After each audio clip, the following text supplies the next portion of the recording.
ಪ್ರೀತಿಯ ವೀಕ್ಷಕರೆಲ್ಲರಿಗೂ ಆದರವಾದ ಸ್ವಾಗತ.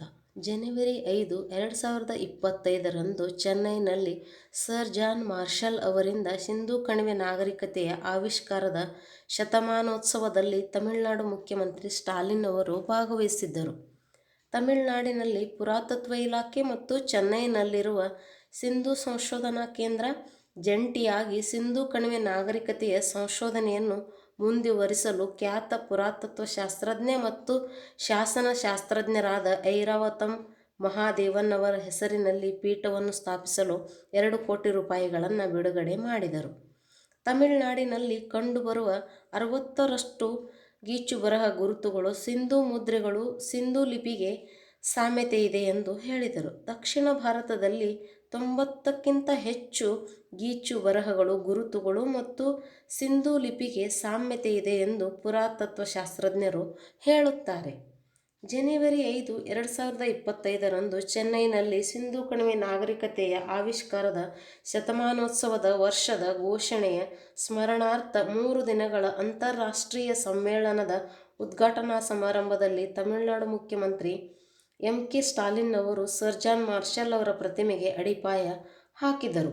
ಈ ವೇಳೆ ಮಾತನಾಡಿದ ಸ್ಟಾಲಿನ್, ಸರ್ ಜಾನ್ ಮಾರ್ಷಲ್ ಅವರ ಆವಿಷ್ಕಾರವು ಇತಿಹಾಸದಲ್ಲಿ ಒಂದು ಮಹತ್ವದ ತಿರುವು ಮತ್ತು ಹಿಂದಿನ ತಿಳುವಳಿಕೆಯನ್ನು ಸಂಪೂರ್ಣವಾಗಿ ಬದಲಾಯಿಸಿದೆ ಎಂದರು.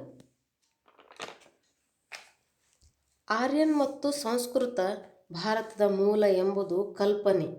ಯಾವಾಗ ಸರ್ ಜಾನ್ ಮಾರ್ಷಲ್ ಅವರು ಸಿಂಧೂ ನಾಗರಿಕತೆ ಆವಿಷ್ಕರಿಸಿದ ನಂತರ ಎಲ್ಲರ ದೃಷ್ಟಿಕೋನವೇ ಬದಲಾಯಿತು. ಸಿಂಧೂ ಕಣಿವೆ ನಾಗರಿಕತೆಯು ಆರ್ಯನ್ ನಾಗರಿಕತೆಗಿಂತ ಹಿಂದಿನದು. ಸಿಂಧೂ ಜನರು ದ್ರಾವಿಡ ಭಾಷೆ ಮಾತನಾಡುತ್ತಿದ್ದರು ಎಂದು ಸ್ಟಾಲಿನ್ ಅವರು ಹೇಳುತ್ತಾರೆ. ಸಿಂಧೂ ಕಣಿವೆಯಲ್ಲಿ ದ್ರಾವಿಡ ಸಂಕೇತಗಳಾದ ಗೂಳಿಗಳಿದ್ದವು. ಎತ್ತುಗಳು ಸಿಂಧೂ ಕಣಿವೆಯಿಂದ ತಮಿಳುನಾಡಿನ ಅಲಂಗನಲ್ಲೂರು, ಈಗ ತಮಿಳುನಾಡಿನಲ್ಲಿ ಜಲ್ಲುಕಟ್ಟು ನಡೆಯುವ ಸ್ಥಳ ಮದುರೈನಲ್ಲಿ, ಇಲ್ಲಿಯವರೆಗೂ ಸಿಂಧೂ ನಾಗರಿಕತೆ ಹರಡಿತ್ತು ಎಂದು ಹೇಳುತ್ತಾರೆ.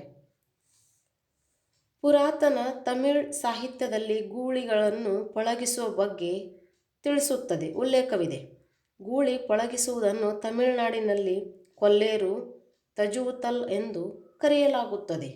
ಇದೇ ರೀತಿ ಸಿಂಧೂ ಕಣಿವೆ ನಾಗರಿಕತೆಯ ಚಿಹ್ನೆಯಲ್ಲಿ ಎತ್ತನ್ನು ಪಳಗಿಸಲು ಪ್ರಯತ್ನಿಸುವ ಯುವಕರನ್ನು ಎತ್ತುವ ಗೂಳಿಗಳ ಚಿತ್ರಗಳಿವೆ.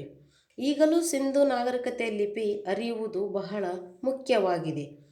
ಈಗಿನ ನಗರಗಳ ಅಸ್ತವ್ಯಸ್ತತೆಯನ್ನು ಸರಿ ಮಾಡಲು ಸಿಂಧೂ ಕಣಿವೆಯ ನಾಗರಿಕತೆಯ ಲಿಪಿಯಿಂದ ಏನಾದರೂ ಮಹತ್ವದ ತಿರುವು ಸಿಗಬಹುದು ಎಂಬುದು ಸ್ಟಾಲಿನ್ನರ ಅಭಿಪ್ರಾಯ.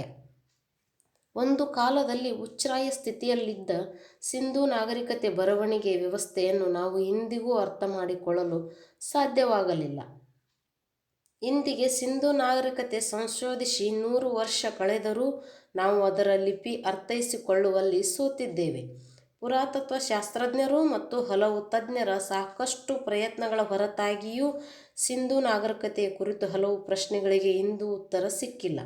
ಪುರಾತತ್ವ ಶಾಸ್ತ್ರಜ್ಞರ ತೃಪ್ತಿಗಾಗಿ ಈ ಲಿಪಿ ಓದಿ ಅರ್ಥೈಸುವವರಿಗೆ ಸ್ಟಾಲಿನ್ $1 ಮಿಲಿಯನ್ ಬಹುಮಾನವನ್ನು ನೀಡುತ್ತೇನೆ ಎಂದು ಘೋಷಿಸಿದ್ದಾರೆ. ಸಿಂಧೂ ಲಿಪಿ ಇಂದಿಗೂ ಸಹ ನಿಗೂಢ ರಹಸ್ಯವಾಗಿ ಉಳಿದಿದೆ. ಇದನ್ನು ಓದುವುದು ಕಷ್ಟ.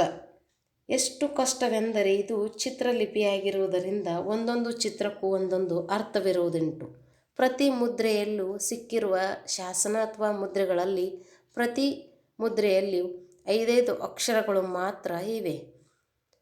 ಈ ನಾಗರಿಕತೆಯ ಲಿಪಿಯನ್ನು ಓದುವುದು ಕಷ್ಟಕರವಾಗಿದೆ, ಏಕೆಂದರೆ ಈ ಲಿಪಿಯಲ್ಲಿ ಅಕ್ಷರಗಳು ಇಲ್ಲ. ಲಿಪಿಯಲ್ಲಿ ಚಿತ್ರಗಳಿವೆ. ಇದನ್ನು ಗೀಚು ಬರಹವೆಂದಲೂ ಕರೆಯುತ್ತಾರೆ. ಈ ಗೀಚು ಬರಹಗಳನ್ನು ಅರ್ಥ ಮಾಡಿಕೊಳ್ಳುವುದು ತುಂಬ ಕಷ್ಟಕರವಾಗಿದೆ ಎಂದು ಶಾಸ್ತ್ರಜ್ಞರು ಹೇಳುತ್ತಾರೆ. ಇದನ್ನು ಓದಿ ಅರ್ಥೈಸಿದವರಿಗೆ ಬರೋಬ್ಬರಿ $8.5 ಕೋಟಿ ಬಹುಮಾನವನ್ನು ಸ್ಟಾಲಿನ್ ಅವರು ಘೋಷಿಸಿದ್ದಾರೆ. ಇಂದಿಗೂ ಸಹ ಅರ್ಥವಾಗಿ ಉಳಿಯದೇ ಇರುವ ಸಿಂಧೂ ನಾಗರಿಕತೆಯನ್ನು ಯಾರು ಓದಿ ನೋಡುತ್ತಾರೆ ಅವರಿಗೆ $8.5 ಕೋಟಿ ಬಹುಮಾನ ದೊರೆಯುತ್ತದೆ. ಇಷ್ಟು ಹೇಳಿ ಈ ವಿಡಿಯೋವನ್ನು ಕೊನೆಗೊಳಿಸುತ್ತೇನೆ. Thanks for watching.